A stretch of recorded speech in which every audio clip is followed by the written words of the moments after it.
Welcome, friend. I'm TK, your tour guide to the past, and you are listening to For the Love of History, the podcast where we talk about world history, women's history, weird history, and our absolute favorite topic, tattoo history. And today I am so excited to have our resident tattoo specialist, I would like to say, Lars Krutak, back on the podcast to talk about his new book, Indigenous Tattoo Traditions. And let me tell you, if you are even a little bit of a tattoo fan, or you are vaguely interested in tattoos, please pick up this book. It will be available by the time this episode comes out. So we're not going to go too much into Lars's background and qualifications and all those things, because we actually had him on the podcast before, talking about his other book. So you should go check out Tattoo Traditions of Asia. Check out that episode to get the full deep dive into Lars and his background. But we're so excited to have you back, Lars. Thank you so much. Well, Taya, thank you for having me back. And I look forward to sharing the story behind this book and what inspired me to make it and the stories that are in it. Well, let's just dive right in. Talk about what inspired you to make this book. So if anybody knows something about my work, this is my 7th book, but I have to admit that many of the books that came before this focused on a specific geographical region. So like Tattoo Traditions of Native North America, or Tattoo Traditions of Asia, or Kalinga Tattooing, which focused on an indigenous group in the northern Philippines that has become quite famous because of the international celebrity of their leading tattooist, Whang-Od, Ogai, who is probably the world's oldest practicing tattooist in over 105 years. But I published that a long time ago in 2010, after I first started working in that community and working across the Kalinga region. So I really wanted to bring together not only, all the research I've been conducting across the world over the last basically 30 years and my photography, but also link it to the work of other photographers, other researchers.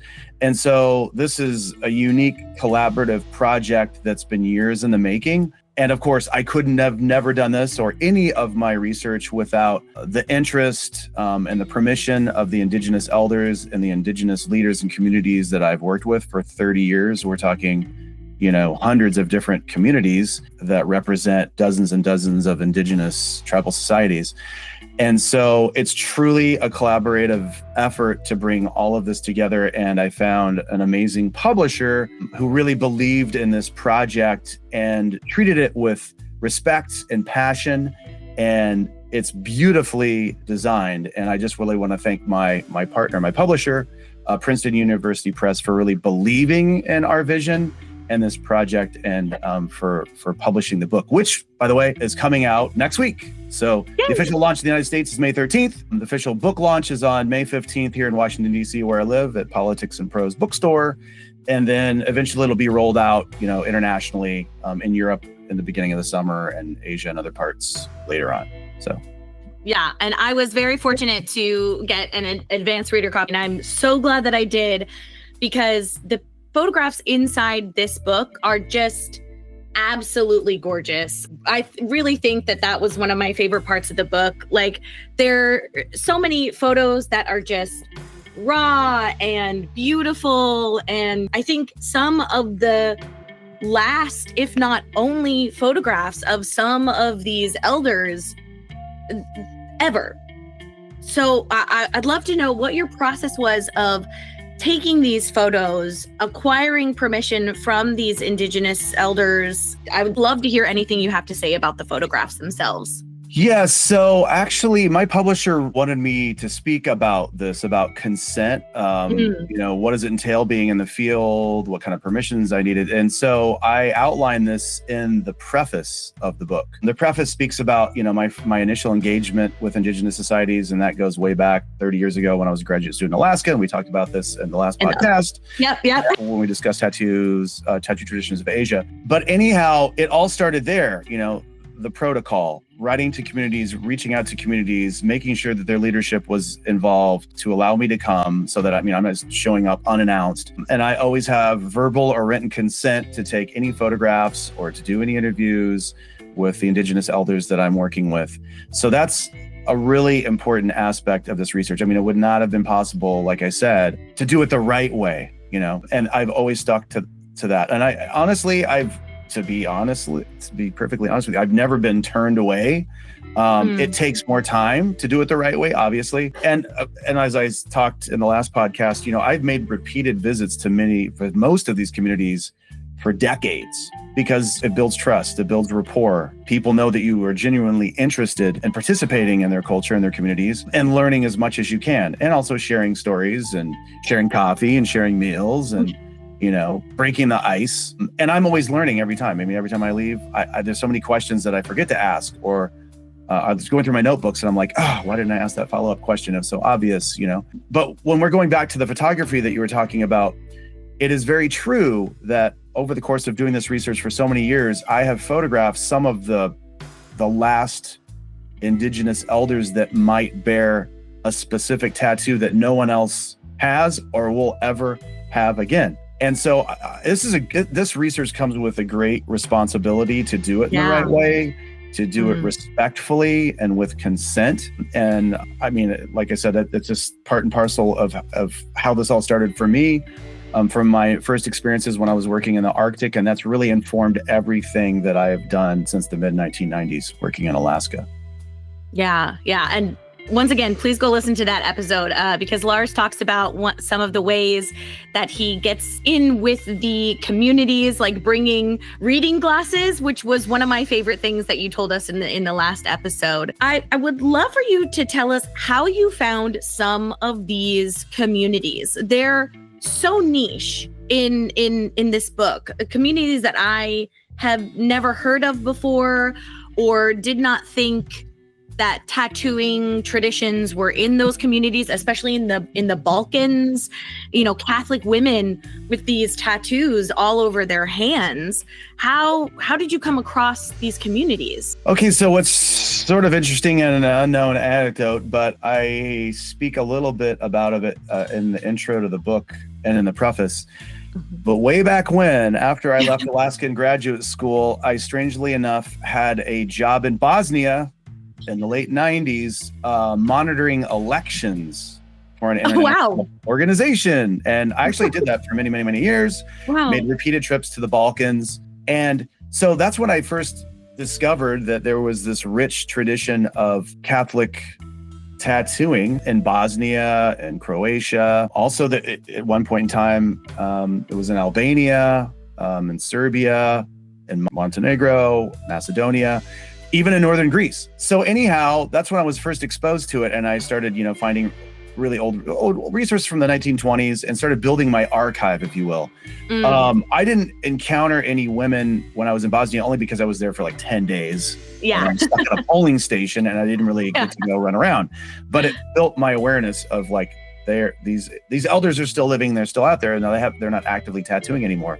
And then fast forward to about 2001, I returned to the area, but this time I was in northern Greece, and I learned about another community called the Vlachs, who also had a tattooing tradition that was once practiced, again related to reaffirming their Christian faith. Because at one point in time, the country, as well as most of the Balkans, was under the rule of the Ottomans, and they forbid tattooing for various reasons. Yeah. So anyhow, I did manage on that trip, and I dragged she wasn't my wife then, but my then girlfriend who became my wife, all over northern Greece, searching for any tattooed Vlach elders that we could find. I found one in the town near Meteora, which is sort of famous for these monasteries that are on these giant rock spires, made famous in a James Bond movie in the 1990s.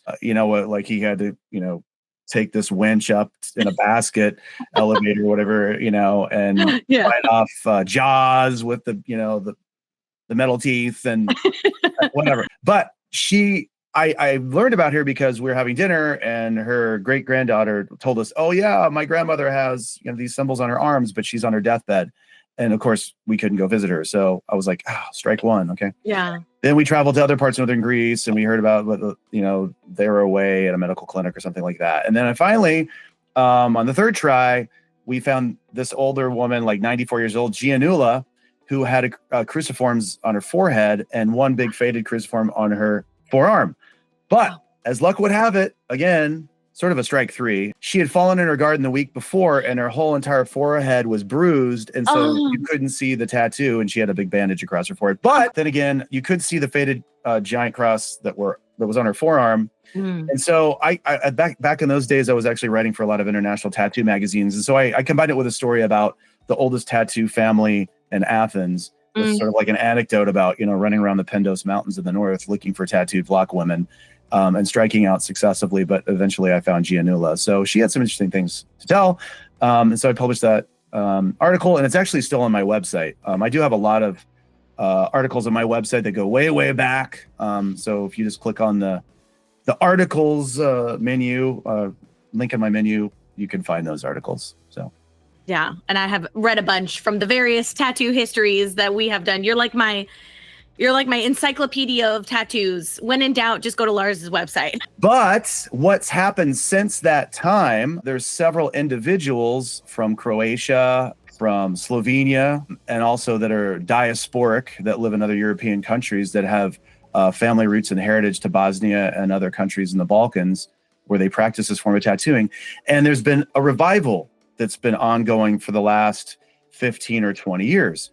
And I featured some of these artists in previous books, like Ancient Ink, The Archaeology of Tattooing. But in the new book, I focus on a woman who's extremely talented, whose original background was as an architect, but she really felt compelled and connected to the Sakanya, the tattooing traditions of her ancestors. And she's been actively tattooing all around Europe. She's French and Bosnian. Her father is Bosnian and her mother is French. And so Melissa Pizovic is one of the featured artists in this book. So this book is not just about the history of tattooing, it is about the history of where it came from, its long history of performance and practice, the rituals surrounding it, but also of the next generation of cultural tattoo practitioners who are moving it forward, who are innovating and, preserving it and performing it for future generations, and for those that want to reconnect with their ancestral heritage and their roots today, which is a really important aspect of this book, because culture is never static. It's always changing. It's always evolving. Artists are always innovating. And so I wanted to feature those voices in this book as well. And I did. Yeah. And I think it's also very important to have the modern Indigenous people in the book as well, because often Indigenous traditions are portrayed as being only in the past and being over and not being a part of our present. So I really enjoyed that aspect of the book as well. Yeah, Indigenous people are still here. Yes. They're always going to be here. Exactly. Exactly. If that's all that you take away from this book, I think I succeeded in my mission. Exactly. Yeah. Let it be that. Another thing that I wanted to ask you is, when you were doing your research with all of these Indigenous tattoo practices throughout the world, I think there are only like 2 continents that you don't cover: Antarctica and like the South Pole. You have so many different countries and so many different continents in here. Was there a thread, a commonality between these Indigenous tattoos that you found, or were they all just completely different? The diversity is so vast. I mean, there are certain common themes. There are even certain motifs that are drawn from the surrounding environment. I think all humans are somewhat innately wired to see certain geometric patterns, based on trees, landscape, mountains, water. And those, evolved over time into tattooing symbols. Well, but the one thing that connects it all for me is that when I was first conducting my research in Alaska with the last generation of traditionally tattooed women on this one community of St. Lawrence Island, I realized, or I thought to myself, well, if it's vanishing here and the future of it is in doubt and it will probably vanish within the next generation, how many other places around the world is this also taking place? Mm-hmm. And so I have been fairly selective, especially early on in my career of doing this research, to go to those places where I felt like these tattooing traditions were the most endangered, that people have not necessarily conducted in-depth field research and gone to, because some of them are so remote.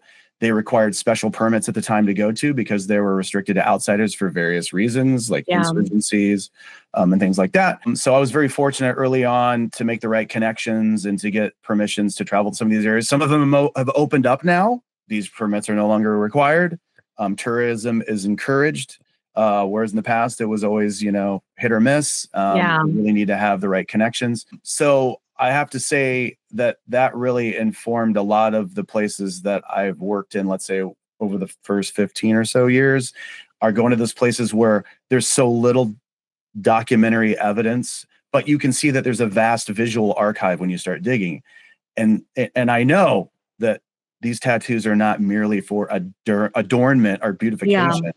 They're also not really art as we conceive it today. Everyone talks about, how contemporary tattoos are a form of modern art. And, we have collectors that collect them just like Van Goghs and Picassos, or even indigenous art for that matter. Well, I do agree with that, but there's so much more, sorry if I offend anybody, there's so much more depth for me when I'm studying indigenous tattoos, because they're used for storytelling, identity, communicating ancestral practices, ancestral rituals, paying homage to particular deities and spirits who were also tattooed, who gave rise to these traditions. There are many medicinal tattoos. So anyhow, it's part of our world's cultural heritage that I felt was not recognized as such.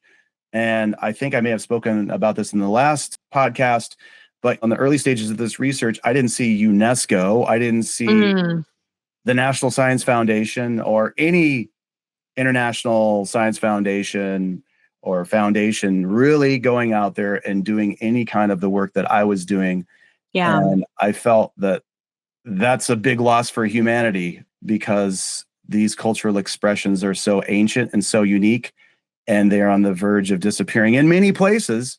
Yeah. In some places they did, but then a generation later, they were rekindled with this new generation of cultural tattoo practitioners, and they moved them forward again. So that's also a really important story to tell, and which I cover in the book. I was just thinking about this now, about kind of the moment in my mind where I could be wrong, please correct me if I am, where the disconnect between the meaning of indigenous tattoos and modern tattoos turning into art pieces was kind of Ed Hardy. Ed Hardy taking Polynesian tattoos and turning them into t-shirts and, an art form, and kind of, in my view, ripping away the indigeneity from the tattoos. Is that correct, or am I totally off base? Well, I mean, I think he was responsible for maybe, well, in one sense, drawing attention to these indigenous forms of tattoos that, in the mainstream society, people probably had no idea they even existed or where they came from. So I think it's important in the aspect of broadening people's, horizons about the antiquity of this practice of the performance of making tattoos, and how it is ancient and ingrained within indigenous societies. And again, promoting awareness of it. But then again, then they became commoditized, commercialized, like you say. I don't know if there's any one person that's responsible for that. I think it was many. Yeah. But I would say that I think in some cases, maybe in many cases, these particular artists that were responsible for the new tribalism, the new tribal movement, beginning in the early 80s, they were also paying their respects to the people that came before them, who ultimately were responsible for inventing, creating this craft, if you will, this practice, and respecting it, and also educating others about where it came from, who were the people that made it, the power behind the motifs. I mean, for the most part, they're very powerful black work designs, utilizing negative space, geometric symbolism and patterning. And these artists were really masterful at reading the contours of the body and printing them on the skin, with methods that are traditional. So we're talking hand tapping, hand poking, incision tattooing, where a cut's made and the tattoos or the pigments rubbed in the skin vigorously. Skin embroidery or subdermal tattooing, like in the Arctic, where they actually stitch them. Yeah, we talked about that last time. Yeah. Yeah. So, yeah, I mean, there are a lot of layers to that story, and I'm sure certain people have different opinions, but yeah, that's what I'd like to share. Thank you. Yeah, it's very interesting. I've been thinking about that a lot recently. The Ed Hardys, the Sailor Jerrys, things like that, and what their impact is and was on tattooing. So to move on a little bit to the actual tattoos themselves, I'd like to focus on Africa, because when you think of tattoos, at least for myself, I never think of the continent of Africa. I think of Polynesian tattoos. I think of Japanese tattoos and things like that. But your book had tattoos from various countries in Africa. And I would love for you to talk about those tattoos a little bit and the differences that you saw. Yeah, so I've been very fortunate to have worked in a few countries of sub-Saharan Africa where there are active to this day tattooing and scarification traditions. And as I mentioned earlier, there are forms of tattooing that we sort of call or categorize as incision tattooing, where cuts are made in the body and then an indelible substance is rubbed into the skin. Because of the dark skin tone of many African peoples, tattooing wasn't as prevalent there than, let's say, scarification, because it's very difficult to see the tattoos. So instead, there were forms of sort of, like keloid type tattoos where in some instances, there was a pigment that was rubbed in. In some cases, there are also medicinal tattoos where, various herbs and medicinal plants are rubbed into small incisions that are made across the body for various ailments, from usually arthritis or vision problems or, like paralysis or nervous conditions. There are others where, granted, like I'm thinking of some groups that have been categorized or characterized as the Bushman people. So these nomadic hunters of South Africa, Botswana, Namibia, and other countries, where they would make a pigment out of different animal parts, typically of like game animals that had particularly desired characteristics. And that was mixed into the tattooing pigment, and small marks were made across the body to empower those hunters, either to, run as fast as an eland or to pull back, their arrow with extraordinary force so that the arrow would hit the mark. Those type of sympathetic magic tattoos, if you want to call them that. Yeah. As others have, going back to the Golden Bough and Fraser. So, yeah, there's a huge variety of tattoos there. I mean, more often than not, just like across the indigenous world, these markings are quite distinct and unique as tribal identifiers. So they can be read by others depending on the patterning, the location of the body. Like, oh, I can tell that you're from XYZ tribe. You may have gone through certain initiation rites that are associated with another layer of tattoos. You may have received medicinal treatment because of other ones that I see in your body.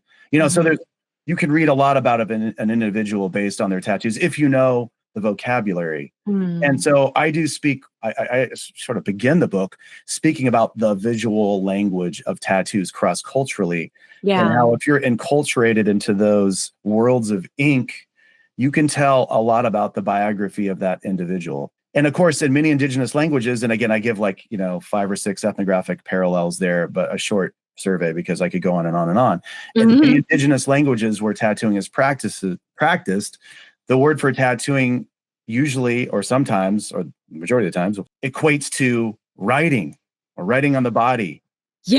Or injecting letters or signs into the skin, like you are using a writing instrument on paper or parchment to write a story. It's not me, recognizing this. I mean, these indigenous languages have been around since time immemorial. Yeah. But that's the language they use to describe the function of tattooing as a visual language, as something that could be read by others. So I find that to be fascinating, and I don't know why. I mean, it's really obvious when you start looking at the verbs and the nouns for the tattooing technique, for the tattooist, one who might be writing on someone else's body, like letters or expressions or stories. I think it's all about decolonizing our minds to what Indigenous people have been saying about their own traditions for thousands of years.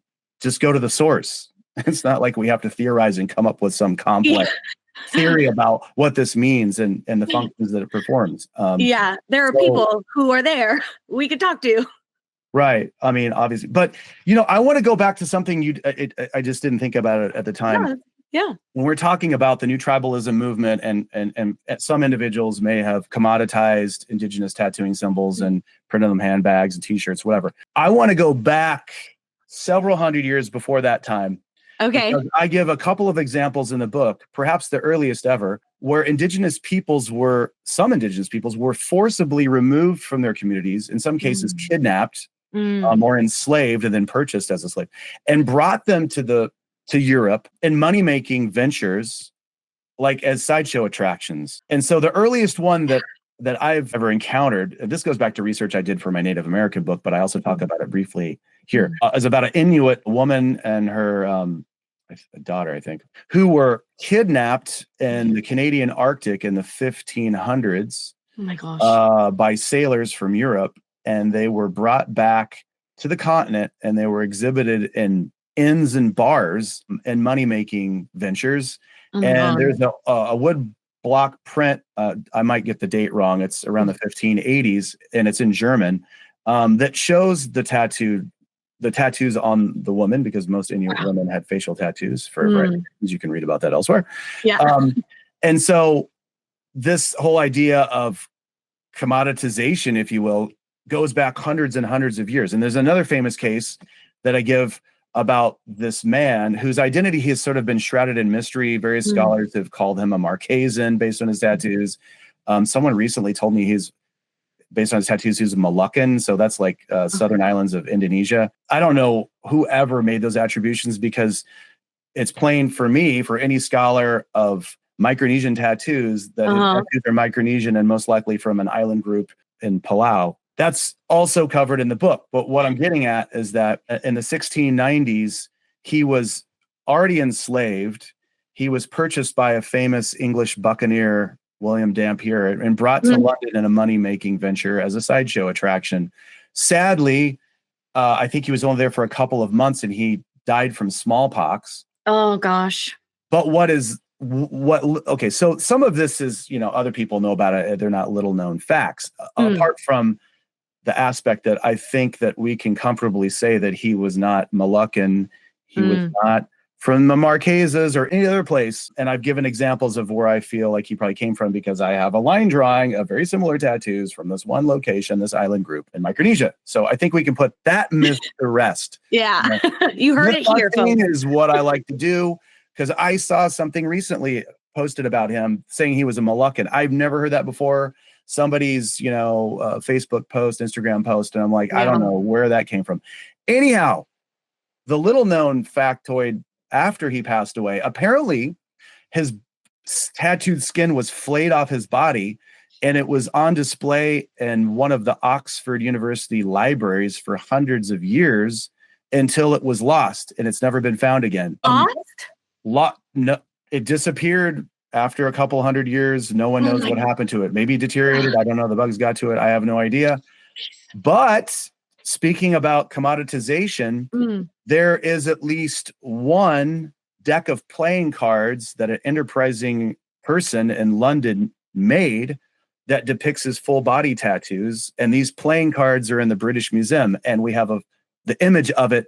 And I basically relay this entire story that I just told you here in 2 pages with all the images, except for his tattooed skin, because it's been lost to time. We don't know what happened to it. So this whole idea of appropriation, commoditization off of Indigenous tattooing hasn't just happened in the last 50 years or so. It goes way back, almost 500 years. Jeez. Over 500 years, actually. if we're talking about the 1580s. So yeah. Oh my gosh. yeah, my math right? Yeah, okay, yeah, 500 years. Yeah, yeah. No, math is hard. It's fine. The painted Prince Giolo. Yeah. So playing cards, the merchandise wrapper for a pack of cards with the portrait of Prince Giolo standing in a landscape with palm tree, 1691.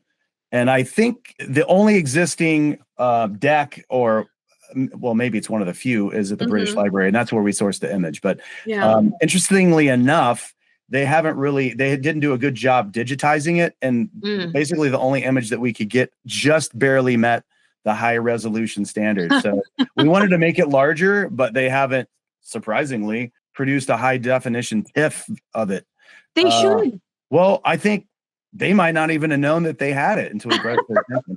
So it's a lot of deep digging, you know. I always want to weave together these threads of information and try to tell a story that maybe someone else hasn't told before. So it's not not just about doing the field work and documenting indigenous tattoos, but it's also these kind of historical narratives and stories about individuals who may have been forgotten to time or lost to time, their tragic circumstances and what happened to them afterwards, or in some cases disappearing.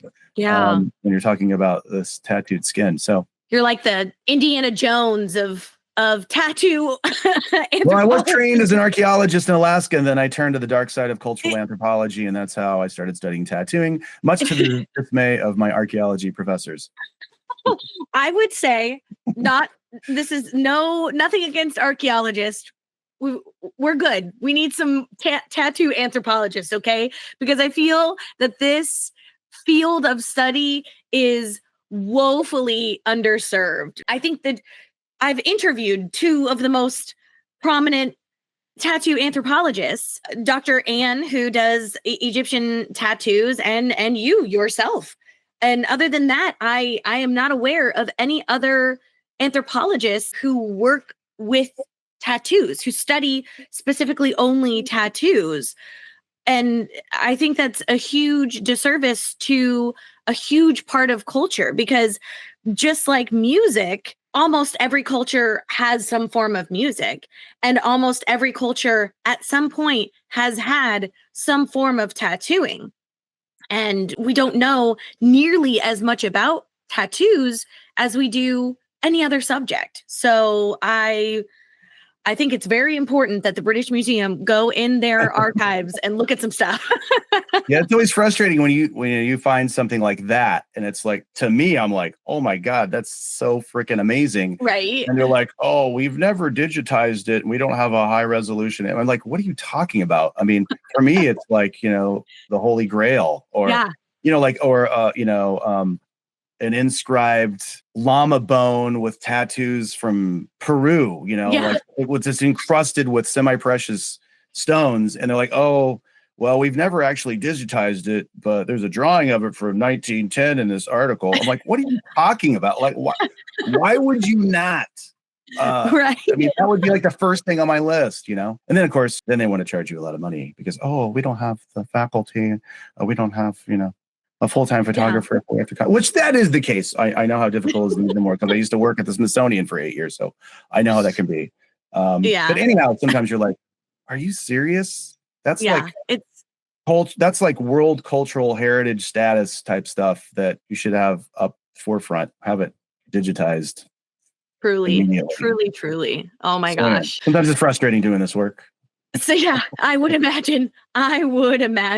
So we totally got off the rails there, but it was an excellent side tangent. Thank you so much. So I want to talk a little bit about the last time we spoke. We spoke a little bit about the gender roles in tattoos and how a large majority of tattooing was done by women. Yeah. And women are the practitioners, and they are the ones who receive the tattoos. Does that still stand?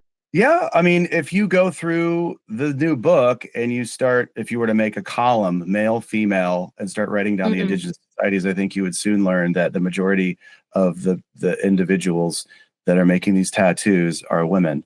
And honestly, that was the subject of my first book in 2007, The Tattooing Arts of Tribal Women, which went out of print. until Oh my God. yeah. So we've reprinted it. Anyhow, I can't really. There we go. Oh, there we go. So it was reprinted in the UK literally like 6 weeks ago.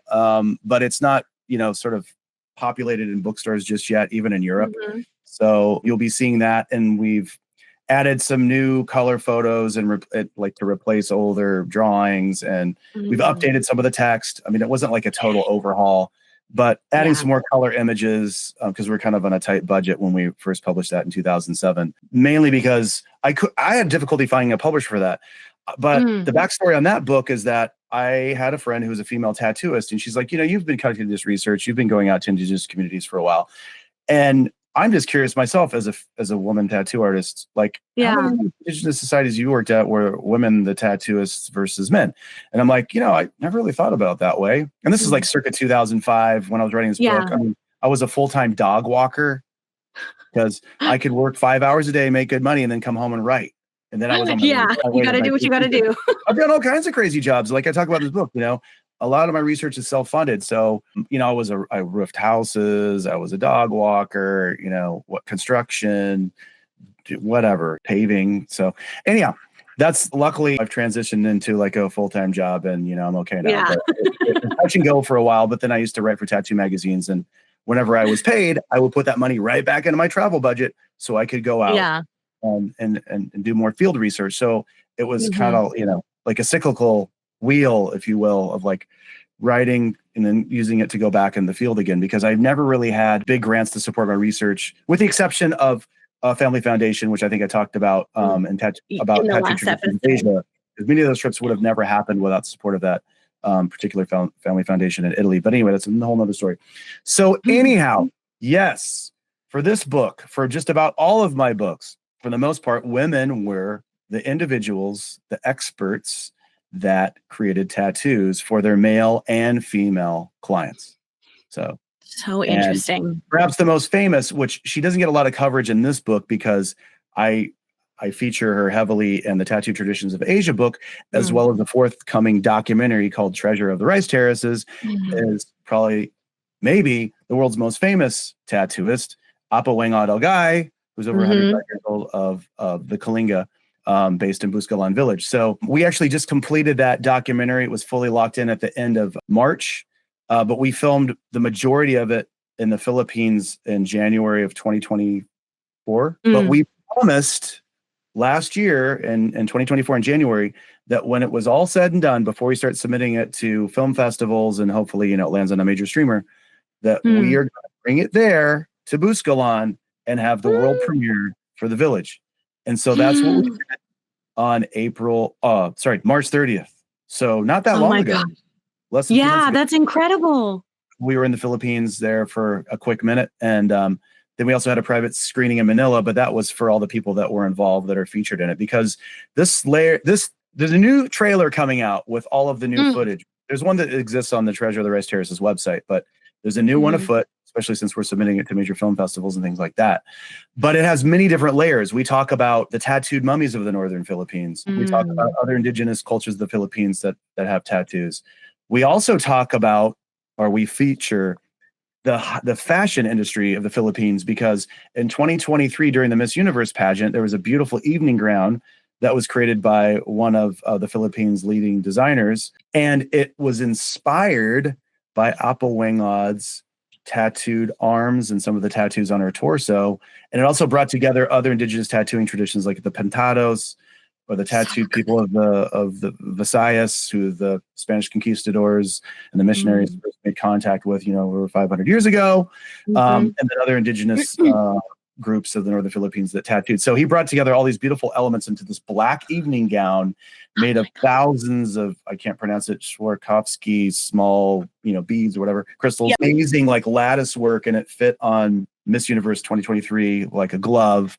And it brought even more sort of pride and attention to Whang-Od, her incredible legacy, tattooing. And then of course, in April 2023, she was featured on the cover of Vogue Philippines.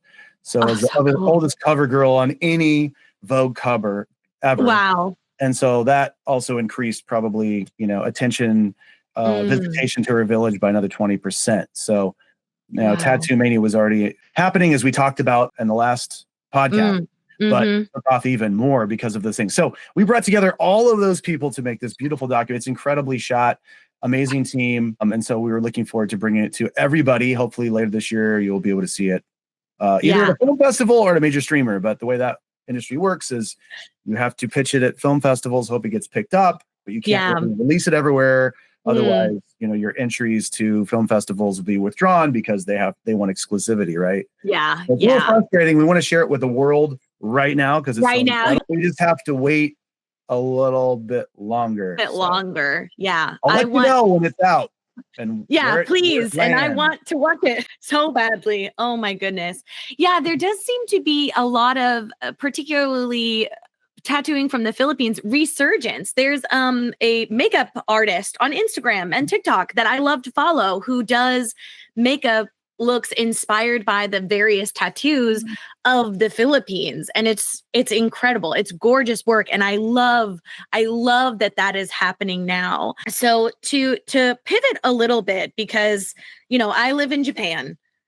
Obviously, I love Japanese history, and Japanese tattooing is my favorite. I love it. It's fantastic. But when we think of Japanese tattoos, we think of the big, Yakuza motifs, the irezumi, the big, chest pieces, back pieces, leg pieces, the full body. But the tattoos that I'm interested in particularly are the tattoos of the Ainu and the Ryukyu people. And you talk extensively about them in your book. And something that I did not know when I was doing my research for the Ainu tattooed episode is that many of the tattoos are therapeutic tattoos. So could you talk about that a little bit? Yeah. So there is a brief section just on the therapeutic tattoos of Japan's indigenous people, just because mainly I just published Tattoo Traditions of Asia, which exactly. There's an entire chapter on Japan. So this book is half the size of that book. And there's various reasons why that is. The price point is definitely better for consumers. It's like half the cost of Tattoo Traditions of Asia, which is a rather small volume, but you could do a deep dive there because I was given 500 pages, where in this new book, about 270 pages or so. But what I've always gravitated to, and again, it goes back to my early days on St. Lawrence Island, is I was really fortunate there because I encountered medicinal forms of tattooing, which I knew nothing about. You could read all about rites of passage. You can, read about telling your social, marks of achievement as far as as a great hunter, making clothes, a weaver, et cetera, et cetera, et cetera. But literally, before I set foot on St. Lawrence Island, I learned about this tradition of acupuncture-like tattooing. It's the primary joints to alleviate spiritual conditions, the result of which would have been severe arthrosis in the joints. But after, receiving these treatments, that went away. So interesting. But there's other metaphysical levels I don't have time to go into, but ad nauseum, all kinds of articles and book chapters about this. But anyhow, so that just provided me with awareness, to look for small tattoos, little lines, little dots on disparate parts of the body. Like most people would, or maybe ethnographers, anthropologists 100 and 200 years ago, wouldn't have paid any attention to these because they were seemingly so insignificant. But when I was writing my master's thesis, I literally lined up these locations in the body where these tattoo joints, were marked, and they lined up with classical acupuncture points to relieve a variety of ills and complaints, namely arthritis, arthritic conditions, in some cases paralysis, even facial paralysis, et cetera, et cetera, et cetera.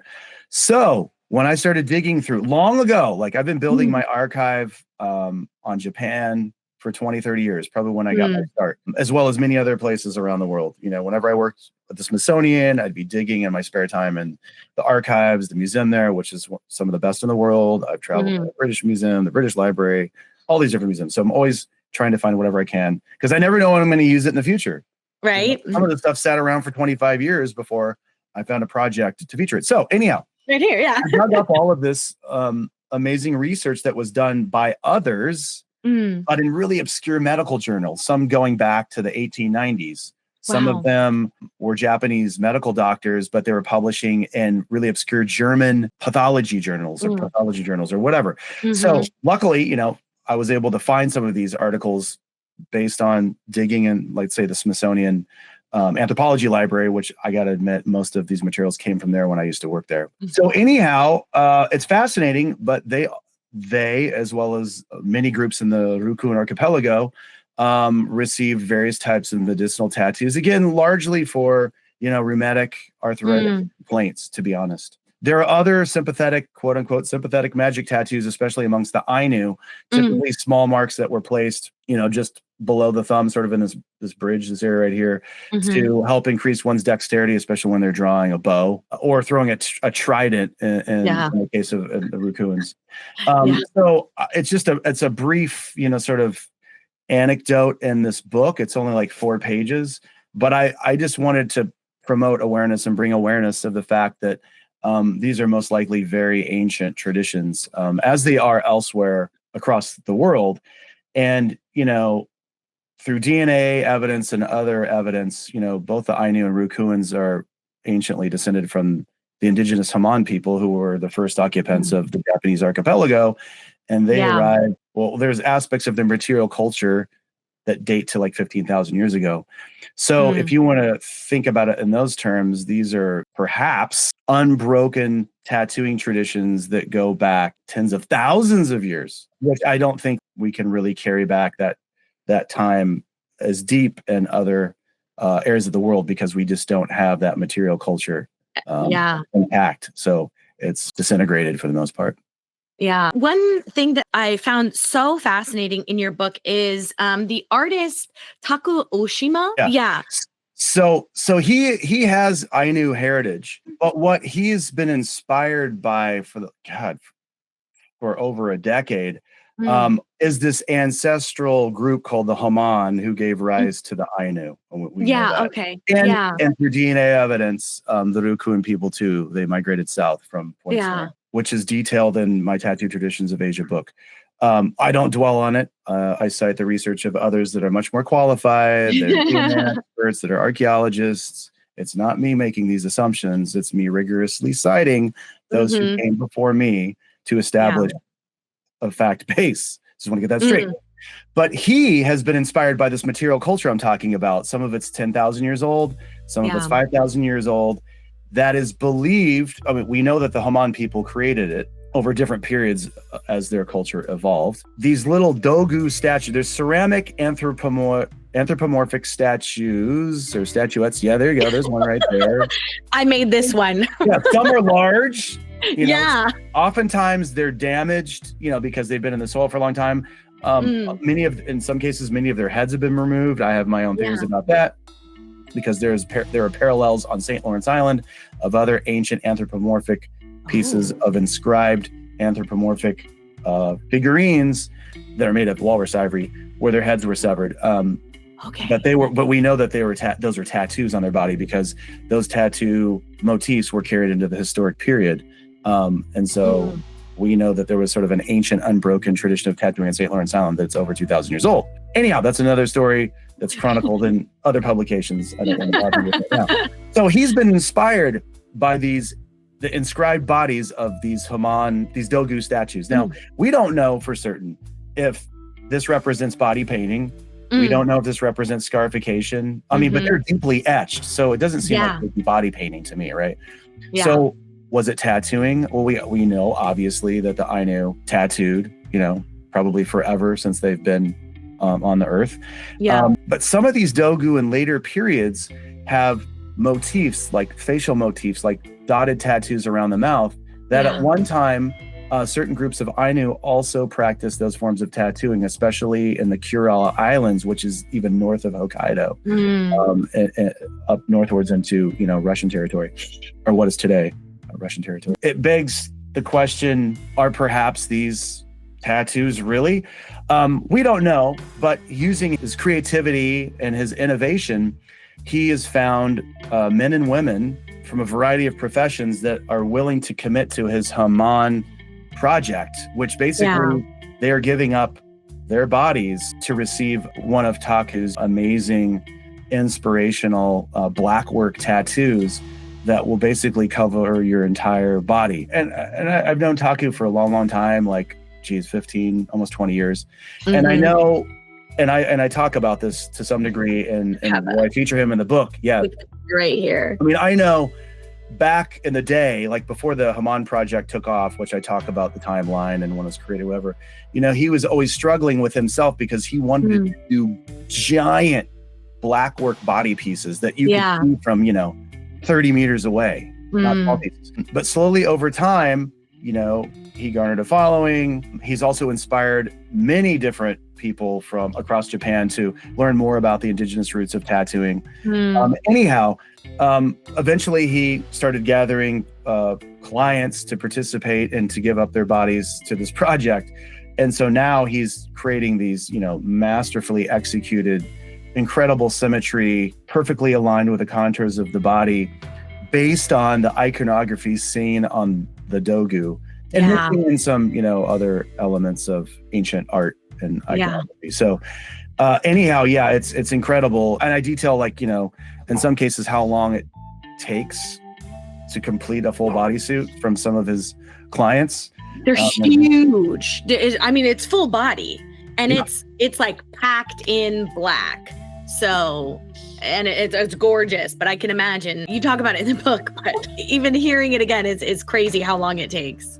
Yeah, and I've seen him work for sure. I've never been tattooed by him, but I will be seeing him in August at a very large gathering in Berlin. So maybe I'll get lucky. I featured him in the book, and maybe I can compel him that he owes me something. Yeah. And maybe if you can tell him, hey, there's a lady in Japan.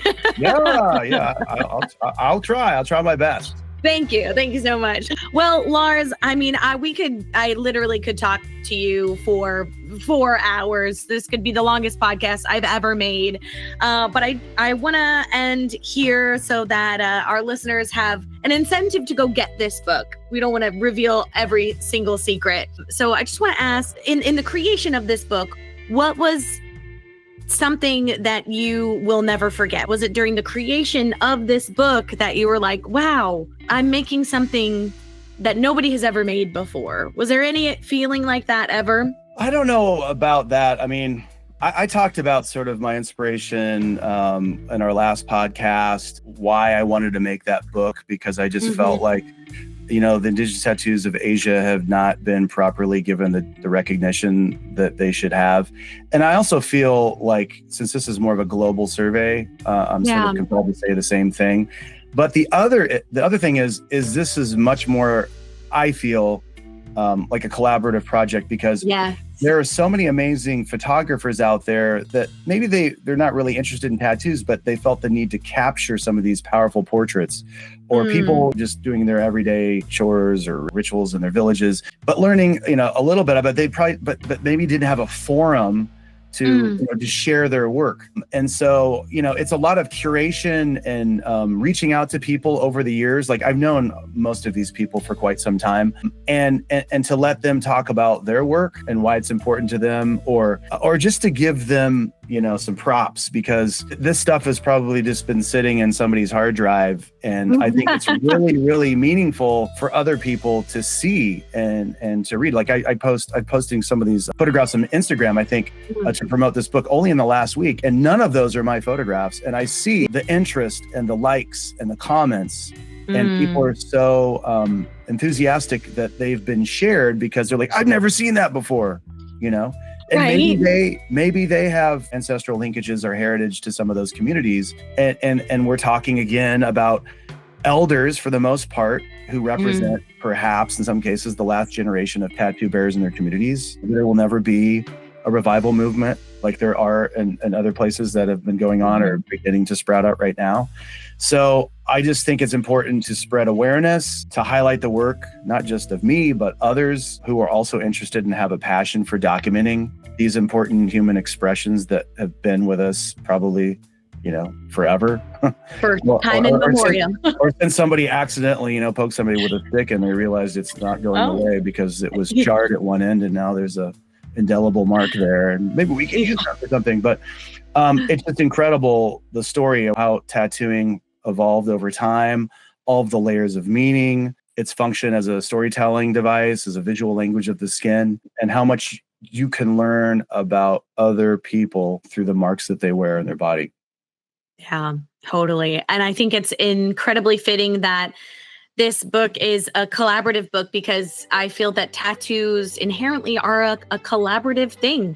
You can't do it by I guess you could do it by yourself, but why would you? Well, it is always, a consultation or a collaboration, right? I mean, if you go into your local tattoo shop or someone you've been tattooed, you're always exchanging stories and talking about your sources of inspiration for the new mark that you're going to wear ultimately, and that you're going to create together. Again, that goes back to the sort of the storytelling aspect of tattoos, the layers of meaning, and how it's intimately connected to you, your life history, and your family in some sense. And in that sense, it's the same for many of the indigenous tattoos here that are featured in the book. Yeah. Incredible. Thank you so much again, Lars, for writing this book, collecting all of this information over the past 3 decades. And we love you here. Well, thank you. For the Love of History podcast. So thank you so much. All of Lars's books and websites and everything will be in the show notes. You can find him on Instagram. He's got a website. We will put the Rice Terraces, Treasures of the Rice Terrace links in the show notes. Do you have any final words that you'd like to say, Lars, before we end our episode today? Just that I'm not done yet. Yeah. I have a couple more projects on the back burner, but I just want to let everyone know that I'm taking a little time off, because doing 2 books in 1 year was a big brain drain. But perhaps next year I'll have something out again, and you will be the first person I contact. So if you invite me back, I would be happy to meet and speak again and share some of my work. Of course. It's an open door policy here. You send me an email, you're on the podcast. Don't even worry about it. So Sounds good to me. Thank you again. All right. Thank you, Taya. Thank you, everybody. Thank you. Bye. Thanks. And I will see you in the outro. Bye, everybody. Once again, it was an absolute pleasure to have Lars on the podcast. He is a delight. And we, after we cut the recording, we chatted for another 15 minutes.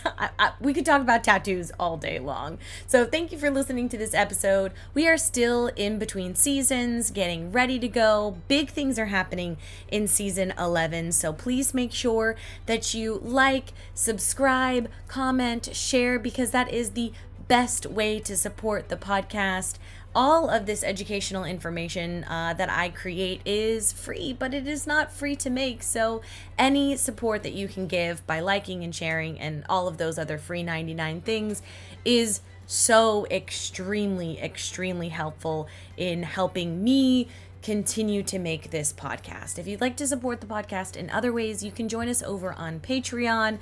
We've got vlogs, we've got behind the scenes, we've got early episodes, we've got no ads, we've got my wild ramblings and newsletters. There is so much stuff over on Patreon, starting at just $2 a month. That's like a few cents every single day for history extra stuff.